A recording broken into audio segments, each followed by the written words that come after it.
Hello, and welcome to the book you should read right now. This is our monthly series of conversations about books. I'm Laura Marsh, I'm the literary editor of The New Republic, and today I'm speaking with Colin Dickey about Kevin Roberts' new book, Dawn's Early Light. Colin, thank you for joining us. Thanks for having me. Good to be here. This is an unusual installment in our series. We're usually highlighting a book that we think is worthwhile or illuminating somehow. In this case, we're highlighting the book for three major reasons. One is because its author is Kevin Roberts, who is the president of the Heritage Foundation and an architect of Project 2025. Two, because Trump's running mate, J.D. Vance, wrote the foreword to this book. And three, because this book was originally slated to come out in September, well before the election. But once news of this book began to attract controversy and Trump tried to distance himself from its author, the publisher delayed the book till November after the election. And we think if this is a vision that a potential vice president has endorsed, then the public really ought to be able to know about it. So Colin was actually working on his review for the September pub date when we got word of this postponement, heroically turned the whole thing around very quickly. And we posted the piece on Friday. You can check that out at thenewrepublic.com. This afternoon, we are going to take you through its major points in our discussion. And we'll also have a Q&A at the end. So if there's something that you want to ask us or just something you want to know about the book, we will try our best to answer that. You can use the little Q&A function down there to post questions. And there'll be some reminders in the chat as we go. Colin is a longtime contributor to the New Republic, author of several books that venture into the fringe, including Under the Eye of Power, How Fear of Secret Societies Shapes American Democracy, and The Unidentified, Mythical Monsters, Alien Encounters, and Our Obsession with the Unexplained. Colin, first off, thank you for wading through this book. Yeah, I'm not going to say my pleasure, but you're welcome. Yeah. Thank you for doing this duty. So the book is currently listed as Dawn's Early Light, Taking Back Washington to Save America. But that wasn't the title when the review copies first came out. And the copy that we have, in fact, says on the cover, burning down Washington to save America. I guess at some point someone decided that that wasn't the message they wanted to send. But when you start reading the book, that title makes a lot of sense because this book is full of talk about literally burning things down. These are some quotes that I gathered just from some of the early parts of the book. Quote, "We must be brave enough to go on the offense, strike the match, and start a long, controlled burn. We need only to strike the match and burn away the dead wood. For America to flourish again, its institutions, quote, don't need to be reformed, they need to be burned." And my personal favorite is, quote, "The notion of fighting fire with fire isn't some metaphor. It's an essential task of forest management." So there's just this theme that comes up over and over again. I think even saying it's not a metaphor is really quite striking. I was struck by just how violent the language of the book is. Like I was prepared to read ideas that are unfamiliar to me or really not palatable to me, maybe even offensive, but not for it to be couched in the language of saying literally burning, not a metaphor, literally burning. I think it's shocking that a vice presidential candidate would align himself with a book that's written in those terms, especially. What do you make of all the talk of burning and killing and this really violent way the book is written? A couple of things. Yeah, it's a complicated thing, and I talked about this some in the review. Yeah, so it's definitely he's really very shockingly embracing of violence, both burning, as you've been talking about, but he talks about the great thing about the Second Amendment is that Americans are inherently dangerous, and you can only push them so far before they rise up. Like that to him is a real selling point. When he talks about different countries' reactions to COVID, one of the things he says is, the United States did not have lockdowns in the way that Canada or Australia did because of the Second Amendment, because we would have, I guess the implication being that Americans would have just started shooting. And I mean, I think that's cool if you like more people dying, which is what happened in the United States as opposed to Canada and Australia, where, you know, our rates of COVID mortality were massively greater.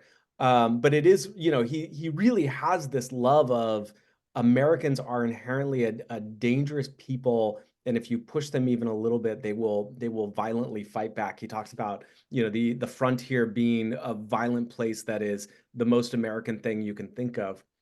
The thing about the burning, which I didn't really, I couldn't find a way to put into this review, but it was on my mind a lot, is, you know, for someone who is obviously very uninterested in climate change, you know, except as a hoax or, you know, a liberal. He only really mentions climate change in the same breath as you know, DEI initiatives, so it's sort of part and parcel of these like sort of silly liberal things he dismisses out of hand.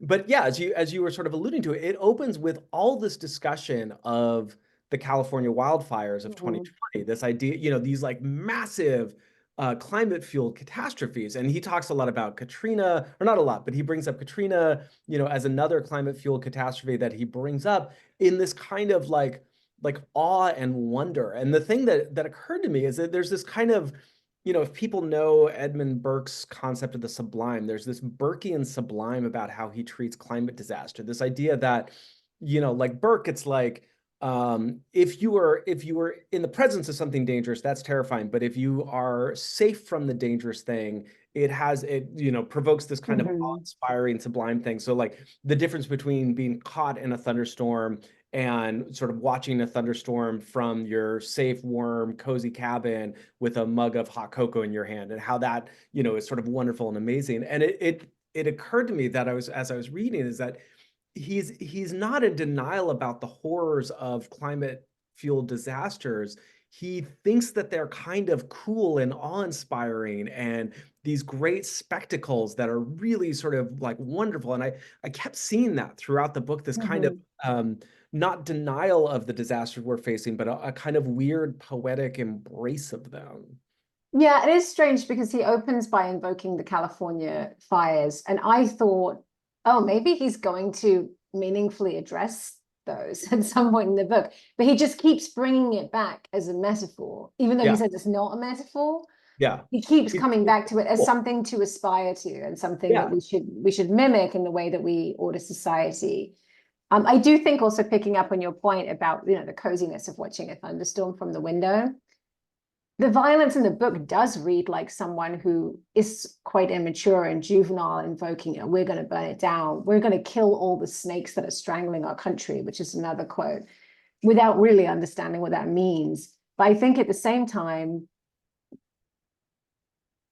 it's very clear that people will read this book eventually when it's out, who do know what that means and who yeah, are willing to take up arms and commit some of these acts. yeah, yeah. And a thing that again, which is, I don't mean to humanize him, because he's a sort of weird, creepy dude. But a thing that you and I've already talked about privately is that, you know, yeah, on the one hand, there's the sense of like his love of guns and his love of violence is a real, just sort of, yeah, it sounds juvenile. It sounds like a kid watching John Wayne movies, just imagining how cool it would be to have, you know, a gun and shoot them all up and stuff like that. But as he talks about quite explicitly in this book, when he was a kid, his older brother committed suicide, and Roberts makes it pretty clear that the main reason it was like he was in a car accident, he wrecked his mom's car, he was drunk, and so it was sort of a kind of momentary dumb thing a teenager would do,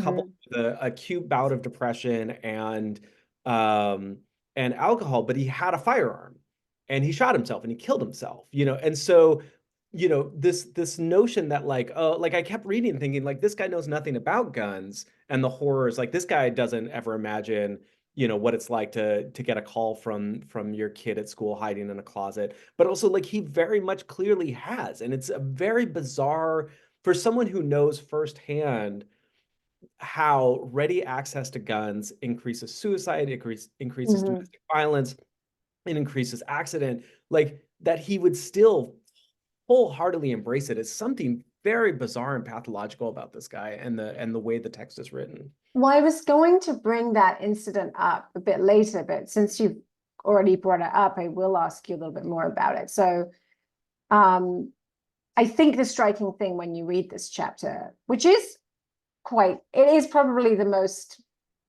poignant part of the book, which is otherwise quite horrifying and unappealing. I think the conclusion a lot of people would go to when they read about his brother's death is, oh God, if only he hadn't had a gun that night. If only there were fewer guns, that a teenager wouldn't just be carrying a gun around his car. He might still be alive.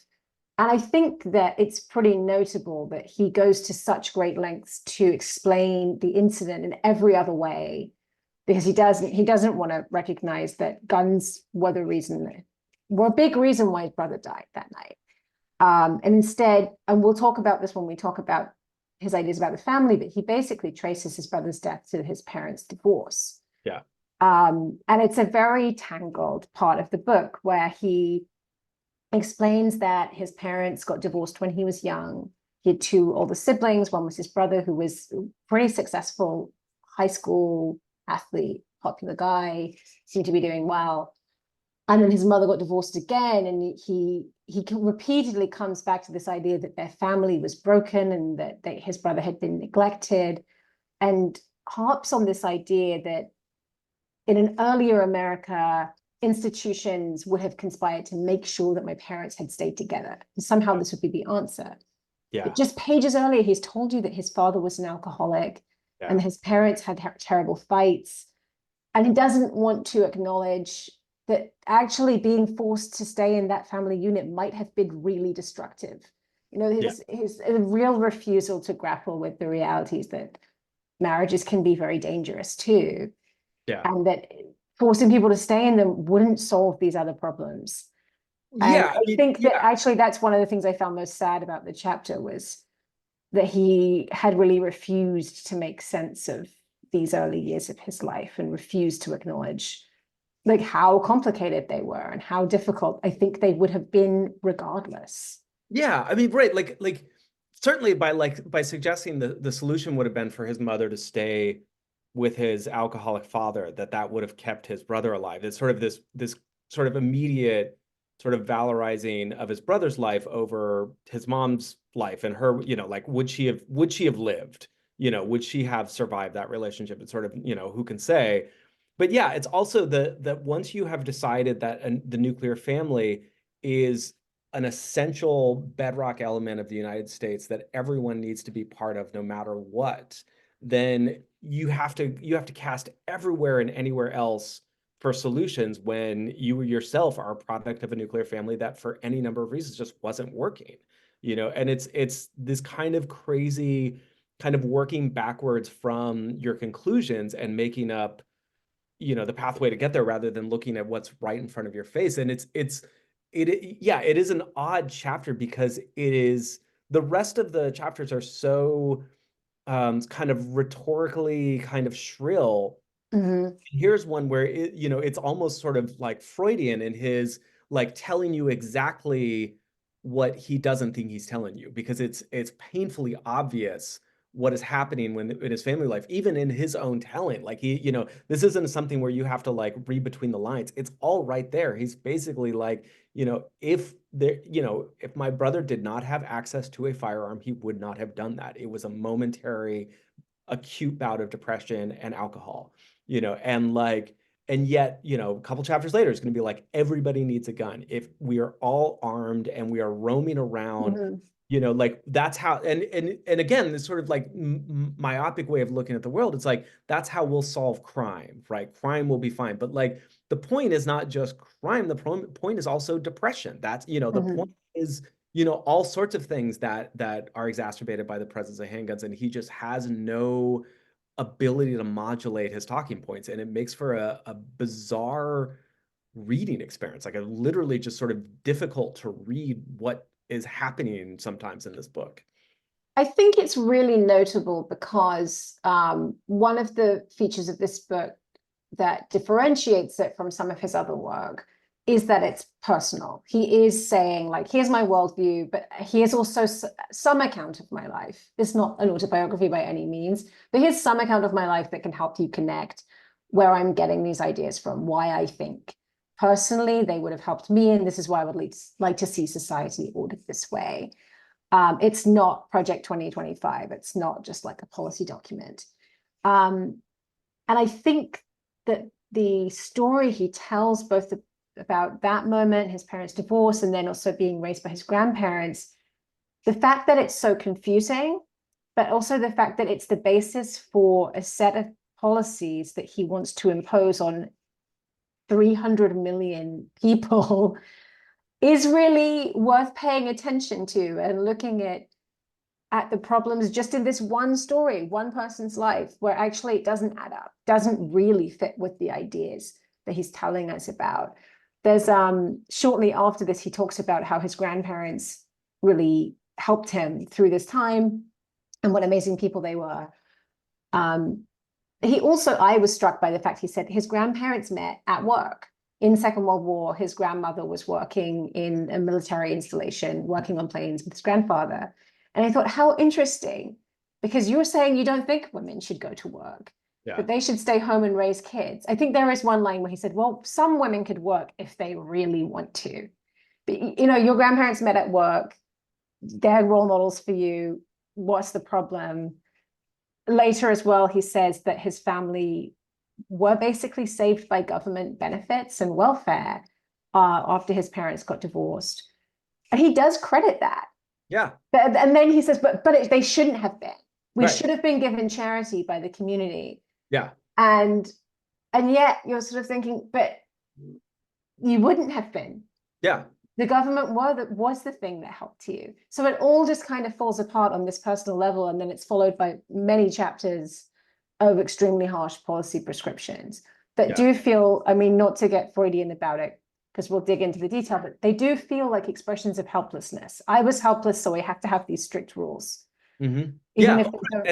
Just to finish that thought, I mean, like his parents get divorced, and then his father remarries, and his stepmother sort of is crucial in his telling and getting his father to stop drinking. And again, that should be a success story. Like, again, like it sounds like this first marriage just didn't work, but it sounds like his parents eventually found happiness with other people, which is why no-fault divorce is great, because sometimes it doesn't work out, and being forced to stay with somebody you're not compatible with increases depression, it increases alcohol, all these problems. And it's just sort of like, you could just walk away and we could just have no-fault divorce and people could be happier, and we could provide support for kids in those homes so they didn't feel unloved and whatever. And none of this is admissible in his worldview. Mm-hmm. It's, again, yeah, as you said, it's sort of like, no, what we need is the church to make sure people don't divorce.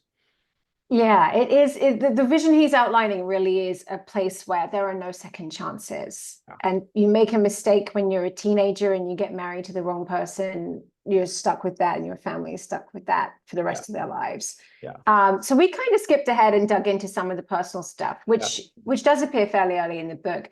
But maybe we should take a minute to sketch out the world as Kevin Roberts sees it.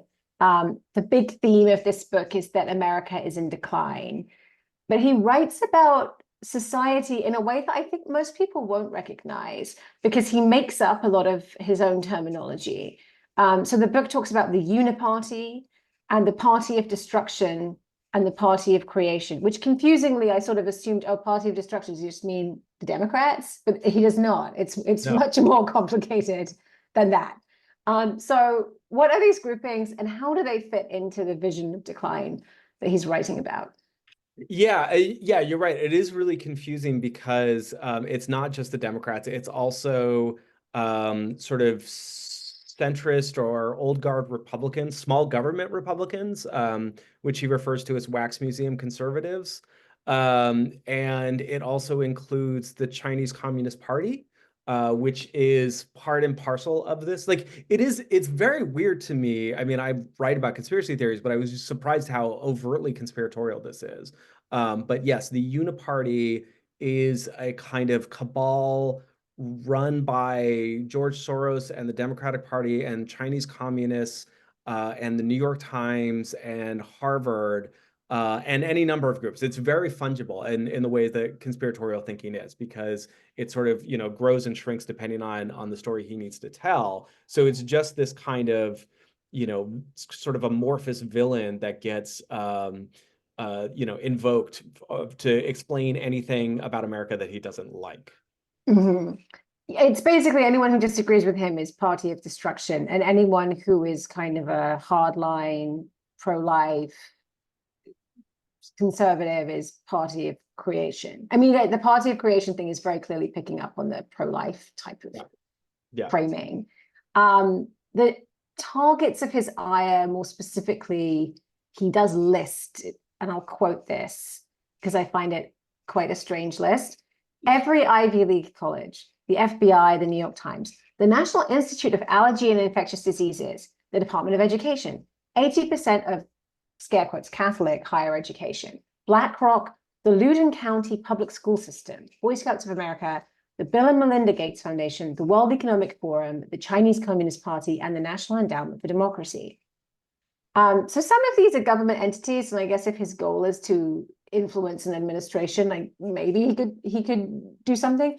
But many of them are private companies and organizations. Like, what does it mean for your platform to be like abolish Harvard? Right. How are you going to do that? Or more to the point, how are you going to burn down the CCP? Yeah. Right. Yeah. And again, this is why rhetorically I think the book functions quite differently than Project 2025, which is a series of very concrete policy, proposals. We're going to defund the FDIC. We're going to, do all these very specific things. There are policy proposals in this book, but it is much more, quote unquote, speaking to the heart, and it's sort of venting this kind of splenic attitude towards modern life and pretty much everything. Like, he's in a lot of these passages, he's like old man yelling at clouds. He's basically just like, I just hate Harvard. I hate Harvard. I hate, I hate the Chinese. He just sort of lashes out at these, like, I was like, the Loudoun County School District, what the hell? And I was like, is there some trans issue that they were supportive of or whatever? And I looked it up because I was like, what is this about? No, it just turns out because he lives in DC, that's where his own kids go to school. So it's this very personal rant about his kid's school board. Like, yeah, so it's like that mix of this kind of grandiose, sweeping rhetoric, like just conjoined to this like very personal grievance level that runs throughout it. I tried to follow up on the Harvard thing just because I found it so funny. And then he sort of never brings it up again in the book, but he does mention Harvard many times. And it's usually to gripe that it's not meritocratic enough and everyone, people should be able to get into Harvard. And so there is this like love-hate relationship, right? He doesn't really want to burn it down at all. No. He wants to claim Harvard. No. And he repeatedly cites a Harvard historian in glowing terms, the great Renaissance scholar James Henkin, who is faculty at Harvard. Like, so it's like, yeah, no, it's very selective. And he also mentions Christopher Rufo's Harvard education, which I thought was funny because we all know that he didn't really go to Harvard. Yeah, yeah. So yeah, I mean the way that elite as a term for this kind of attack is so shifting, and it basically, yeah, like these guys themselves can go to Harvard, and that doesn't make them elite, but Harvard itself is elite. However, if Harvard allows them to do things that are good, then it's not elite. Like it's this bizarre kind of kind of paranoid deployment of this term in these really sort of erratic and sporadic ways. So he makes a big point of saying that the book isn't just about lamenting decline, but asserting a set of principles. So let's talk about a couple of those. A big preoccupation here is children. He thinks people should be having many, many more of them and starting much earlier in life. J.D. Vance's comments on childless cat ladies and attacks on IVF have been incredibly unpopular, but I think this book goes even further. What would you say stands out about this part of the book? I mean, once again, the conspiracy theory that the birth control pill is the result of a century-long conspiracy theory by eugenicists, which he says quite explicitly. The Rockefeller Foundation and other eugenicist organizations created the birth control pill, and so he starts from this place of, basically, if you don't want to have like 10 kids, if you don't want to basically just be constantly pregnant from, when you turn 18 to 45 or whenever, that is because of a eugenicist plot that has poisoned your mind and conditioned you to think that you have any other like joy in this life other than putting out kids. So that's part of it. And so all kind of assistive, like birth assistive technologies, even IVF, are part of this plot for him, because what for him, he reads that as, oh, that is an unnatural way of thinking about birth. Even if IVF helps people who to conceive who might otherwise not be able to, it's conditioned people to think they can or cannot be pregnant whenever they want, and that's an unnatural way of thinking about things. And so that was like the first thing. But I think the other thing that's really striking, and again, one of these weird like kind of tells in a kind of poker sense, is where he says, but fundamentally, the barrier to having a bunch of kids in America is the fact that, America is a prosperous nation and there's an opportunity cost in having more kids. And that's okay. You should be prepared to take financial and cultural sacrifices in order to have more babies. And he's quite explicit about that. Mhm. You have to, if you're choosing between a comfortable life and more kids, you should forego a comfortable life.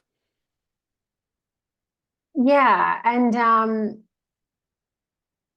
I think it's something that, again, I think makes the case that people really should be able to read this book for themselves, is that when you do read the chapter on birth control, it is literally someone trying to tell you, you don't want the things that you think you want. Yeah. You've been manipulated. And what you actually want is just to be constantly procreating. You don't want to have sex that doesn't lead to babies. You don't want these things for your life, for your family. You don't want to have any control over when you move into different stages of your life. And I think that it's not even like he's trying to persuade or convince people of his way of looking at the world. He's just telling you like you're deluded. Yeah. It's really quite strange. Yeah, it reads like he's writing a groundswell, and he is sort of leading the charge that it's about to overrun the battlements. Like there's a very arrogant tone where he doesn't want to make an actual case for a lot of these things. He just is sort of asserting them and saying, if people who think other than me they're deluded. They don't want what they think they want.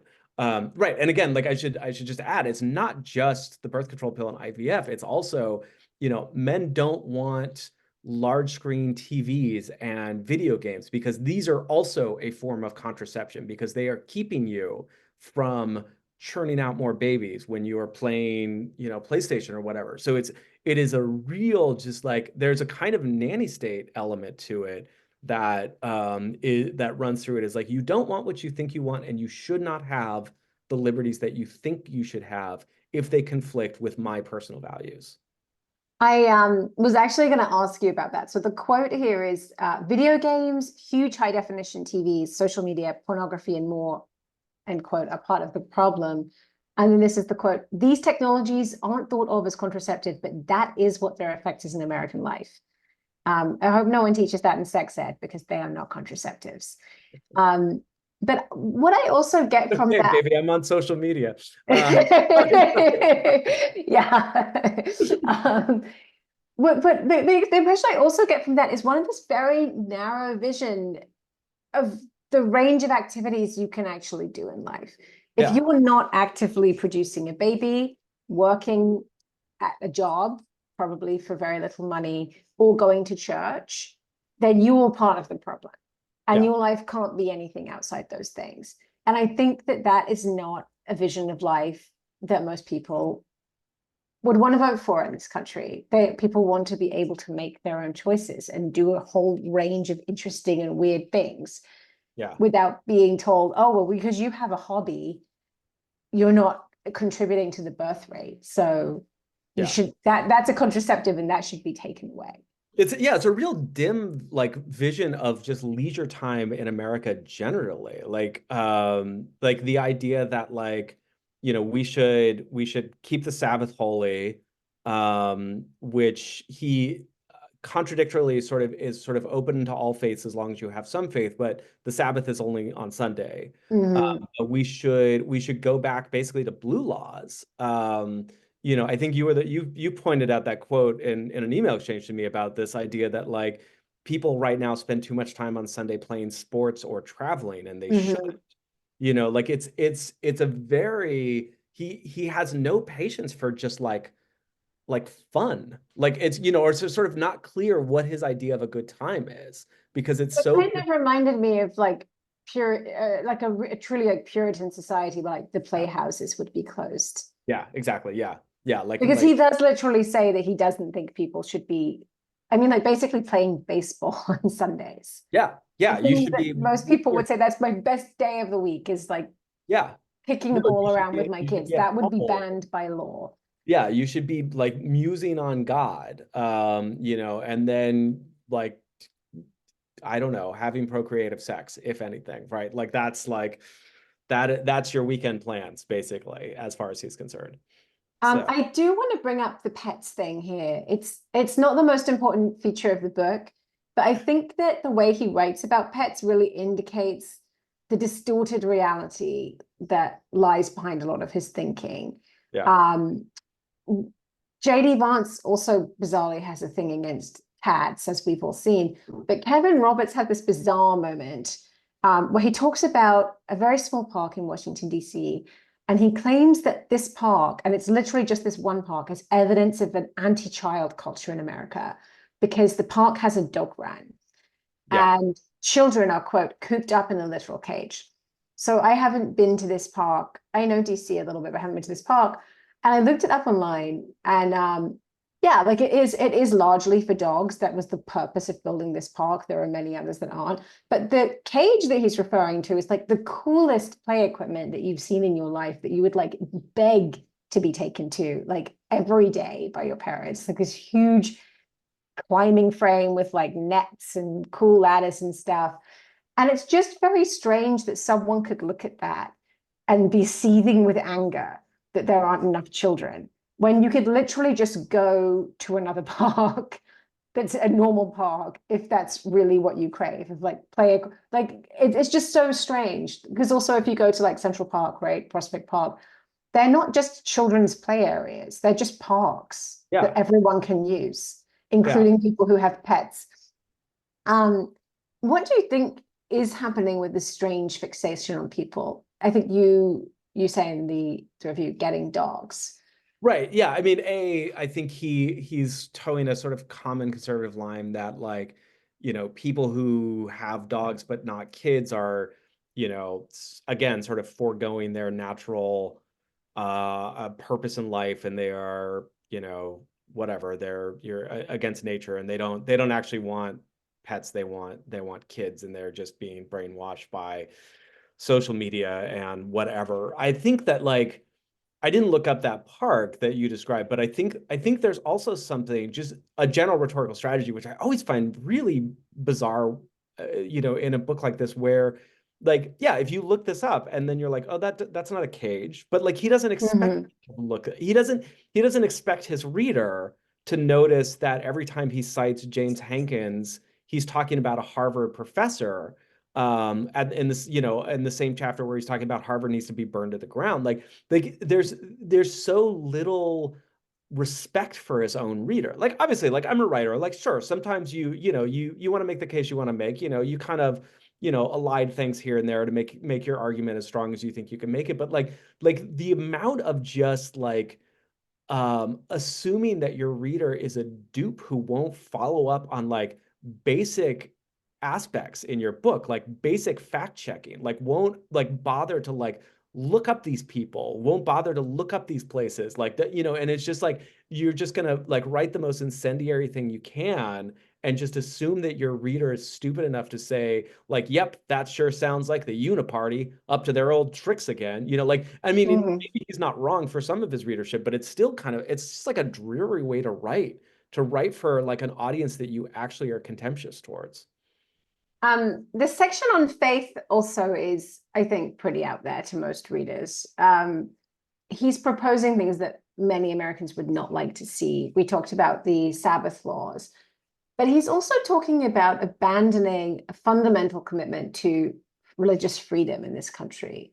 There are parts of the book that say that Christianity should be put ahead of other faiths and ahead of secular concerns. And you point out some contradictions about that in your review. Yeah, I mean, fundamentally, he's a Catholic and he's very proud of his Catholicism. And you know, Catholics are fine. I have no issue with Catholicism whatsoever. But you know, what I detailed in great length in the last book I wrote, Under the Eye of Power, about conspiracy theories in this country, is we have a long history of anti-Catholic conspiracy theories.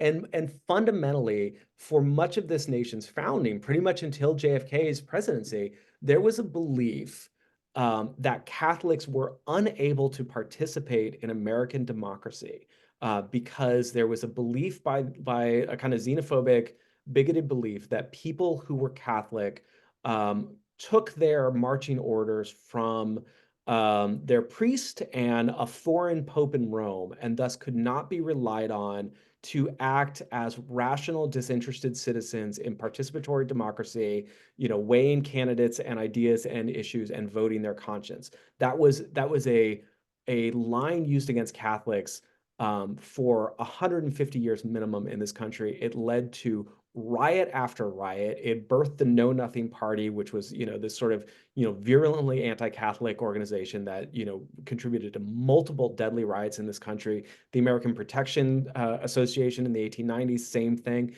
who would, like, you know, invent fake encyclicals from the Pope, claiming how the Catholics were going to use public education to infiltrate this country and, you know, corrupt people's doctrine. So it's like, you know, all that is garbage, but it's just wild. It was wild to me reading this to see someone say the great thing about America is that a Catholic like me can proudly have my faith here. And also, by the way, I think my faith should have a dominant role in American culture. It's just the either historical unawareness or hypocrisy is wild and stunning to me.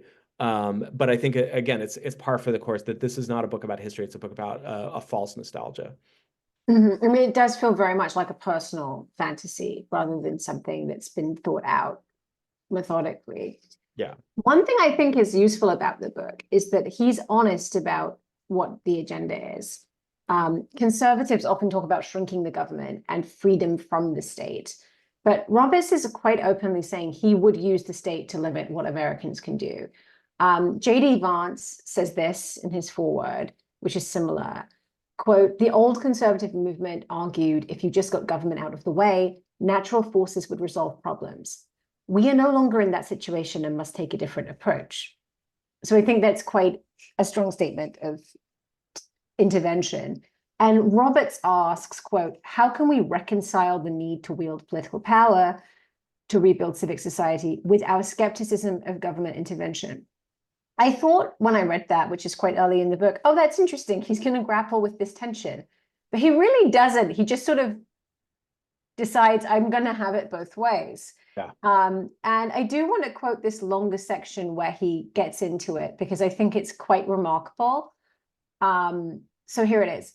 Until we once again begin to wield political power for the explicit purpose of restoring America's tradition of ordered liberty, we will be fighting a losing battle. That's because the inner order of the soul and the outer order of the republic are intrinsically linked. As George Will once stated and then forgot, stagecraft is in fact soulcraft. Now, some so-called conservatives will retort, you want to legislate morality. They are not wrong.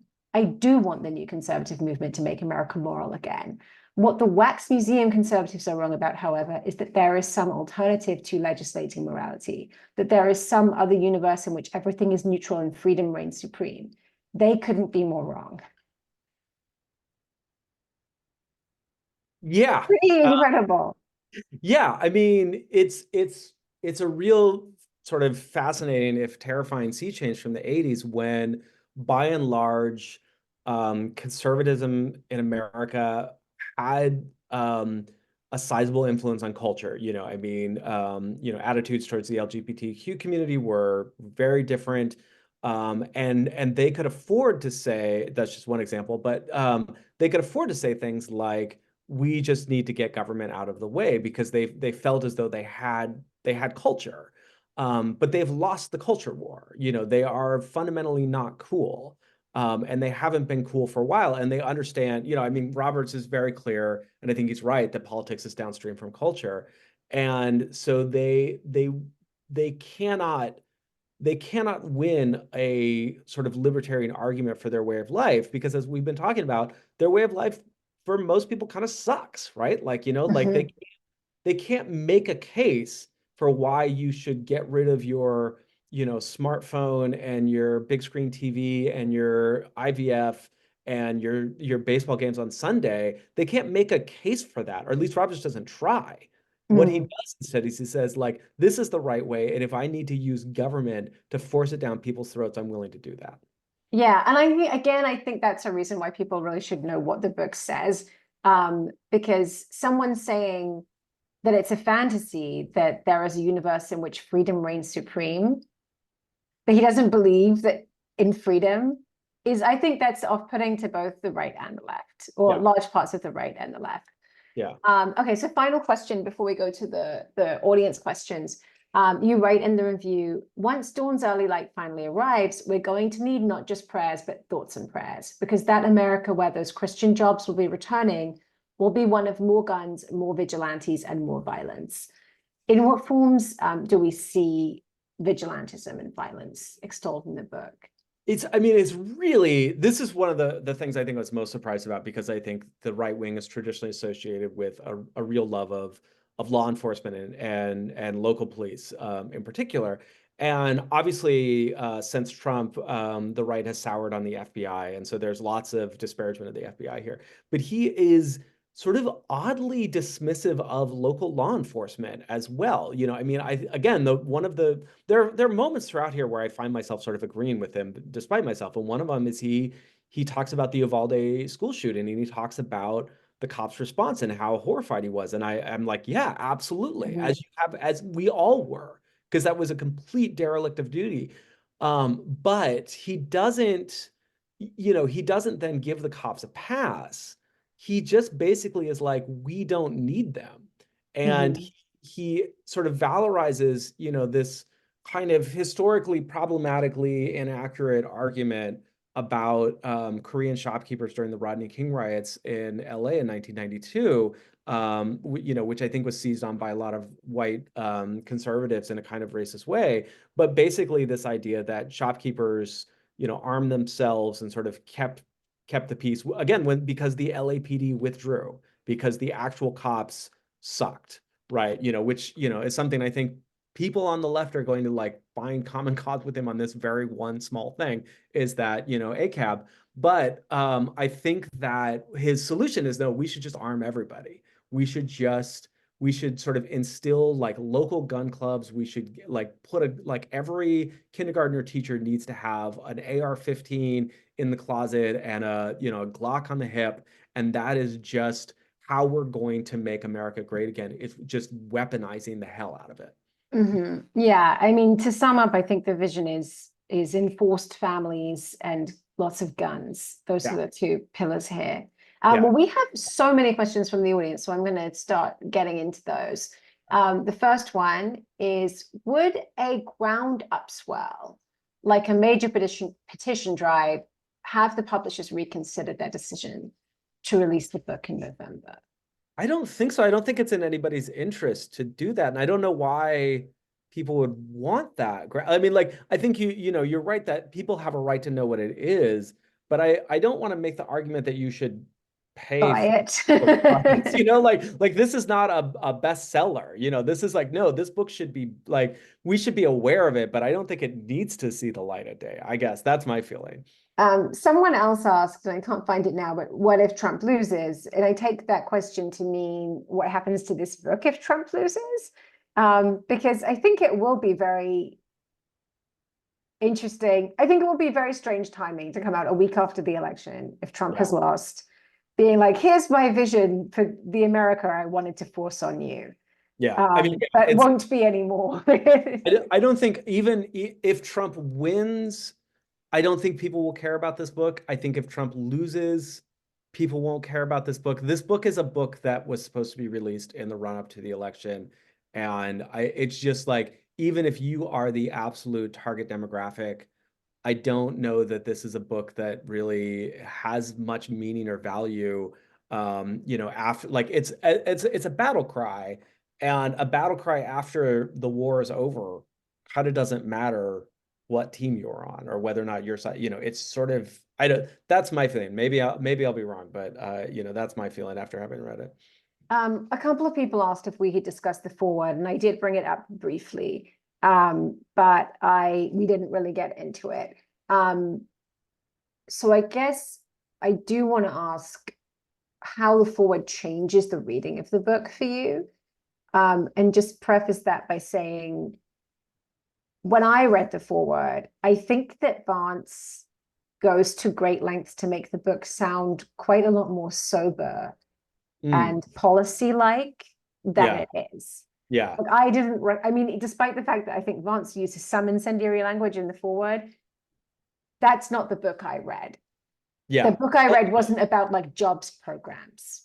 No, I think you're absolutely right. I think the other thing is that both Vance and Roberts really like to tout their kind of hard upbringing. And that's what he does in the foreword. He says, Roberts has a similarly difficult story, childhood that I do.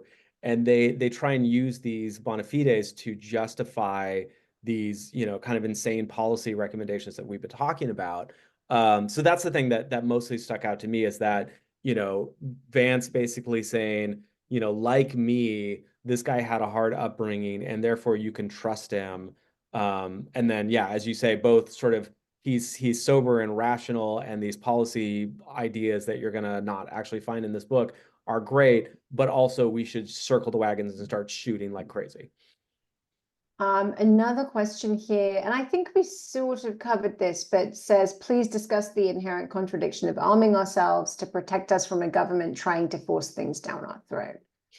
I mean, I think I think that question sort of answers itself. I mean, it is not a logically consistent book. It is a kind of, like, it's at times a kind of screed, and it's written in a kind of DC wonk think tanky language. So it doesn't necessarily like feel like a screed. It's not like listening to Rush Limbaugh, like the sentences are coherent.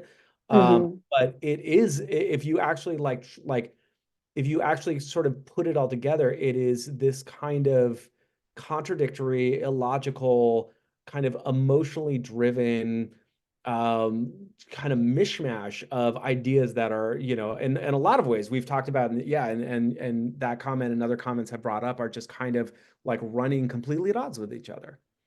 I did think there were some elements of a screed, maybe not, it's not kind of freewheeling and loose in the way that a classic screed would be, but some of the language he talks about, soy-faced men and lizard people, and this is not a serious work of conservative thought by any stretch of the imagination. Yeah, I mean, I guess I would say, because when I posted this on social media, somebody was like, "Oh, you've convinced me. I now want to read this because it sounds like one of these sort of like, tent revival, faith, healer kind of thing. That'd be a real wild ride." And I had to be like, no, no, no, no, no. It's really like, it's a slog. It's an awful slog. Like the physical act of reading it sucks. Like, and I just well, it's interesting you say that. I had the opposite experience. Really? I just found I think like the way he would, like, so many ways he would create these really like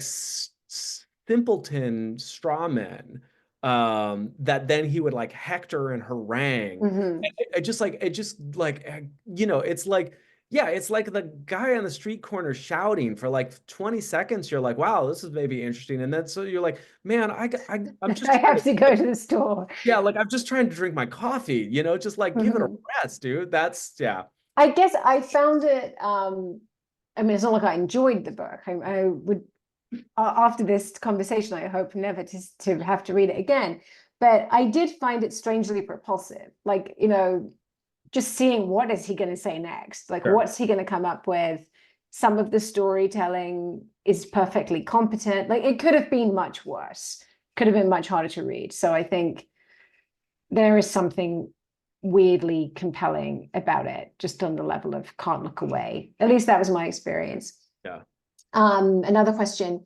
His publisher, Broadside Books, puts out a lot of what it calls conservative nonfiction books, but who was his editor? Shouldn't an editor have caught all the illogical assertions? No, this is not what editors do. Yes. Like book editors don't do that actually. So, and no, and what it wouldn't have been in their interest to catch those. Yeah, that's not what this book is about. I would also say, if you look at the other books, that there's imprint publishers that I wouldn't say that they're of higher quality necessarily, probably just less scrutinized. Let's see. Here's another question. This seems like a book written by someone who needs to address childhood trauma. Is there a reason for us to take the book and its impact seriously? Oh yeah, I think it's definitely worth taking seriously because again, like just because somebody's acting out of like childhood trauma doesn't mean they're not dangerous. Like I think it's a dangerous vision for America by someone who has the ear of people with a lot of power. And if they get back in power in the White House, a good deal of this stands to be tried. I don't know that it will be because for the reason we've talked about, it's illogical and doesn't make a lot of sense, contradictory, and I don't know that even if they had all three branches of government and a carte blanche, a lot of these things just aren't going to work. And so what's going to happen if the worst case scenario, I think, is they're going to destroy a lot and then walk away, right? Because they're going to destroy a lot. They're not going to be able to implement anything like positive. You can't put the globalization genie back in the bottle. Like I think like, Foxconn labor laws are terrible also. Like like none of this is an endorsement. I'm just like, you can't just bring those jobs back home. And so what you end up doing is you cause a lot of damage, you hurt a lot of people, you don't make the problem any better, you take your think tank money and you walk away. And that I think is the kind of real danger, that a lot of people are going to get hurt in a half-assed attempt to enforce an unworkable program. Another question. Do you believe that the book can be viewed as a tool for radicalizing the far right and any commit? Yeah, that's the question. I think that the reader of this book is already pretty radicalized. I mean, I don't know. As some like I guess like somebody who is sort of, kind of far right curious, but not a full believer. I don't know that this book works for them, for the reasons that we've been talking about. I mean, I know people who are, registered Republicans, but don't really pay attention to culture wars. They don't, they're not really highly engaged voters. I don't see them reading a book about how they should give up their smartphones and have more babies as a thing that's going to like excite them. Like I think it's the kind of thing where sure, they'll probably agree with a lot of it. They'll probably agree with some of the sort of cultural pot shots at people on the left and that kind of stuff, and the stuff about China. I'm sure that will go over well. But like, will it motivate them to like, like do something, like change their lives? I don't know. I possibly some, but I can't really see that because there's no argument for it. As we keep saying, he takes these for granted, and then he says it's government's job to enforce these. Yeah, and he doesn't really tiptoe around stuff that you think, or people might quite like to keep their dogs and their TVs.